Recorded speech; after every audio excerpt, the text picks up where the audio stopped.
Well, the most common perception of China these days is that it is a ruthless dictatorship with a growing military and ambitions to expand its influence around the world either by stealth or force. Its government routinely stamps out freedom of speech, enslaves ethnic minorities, and has built complex systems to enforce social compliance on everyone else. But there's another way to look at China, says ABC International Affairs analyst Stan Grant. And it might not surprise you what shapes this sophisticated new perspective. In this analysis piece posted on the ABC website yesterday, he says, quote, "It is not possible to understand China without understanding race and racism," unquote. Really, Stan? Does anyone else get the feeling that in Stan's world, you could replace China in that sentence with just about anything and he'd be totally cool with it?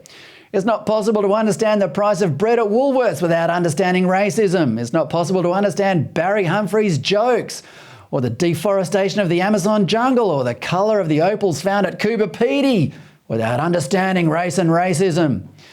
Grant goes on, quote, "specifically without understanding whiteness," unquote. All right, didn't see that coming. It's not about the racism of the Chinese, which is blatant and well documented, but the evils of European colonialism. Grant goes on to say that the Chinese have endured centuries of humiliation at the hands of quote-unquote white powers. He says Europeans and Americans have for 300 years exported violence, committed genocide, stolen land and made it all legal. Europeans and Americans have also exported freedom, prosperity, individualism, equality before the law and democracy. But that's a triviality in Stan's view. Then he gets to his weirdest, most confusing point.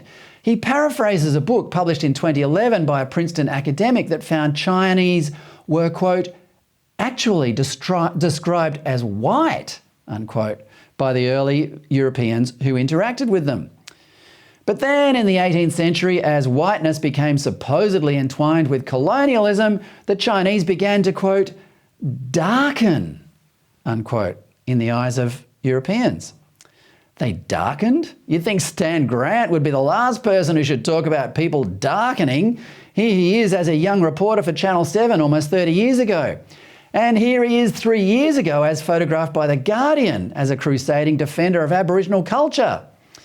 Anyway, Grant's ultimate point is that, quote, in some ways, Xi's China may represent the end of whiteness, except that Chinese Communist Party itself mirrors whiteness, unquote.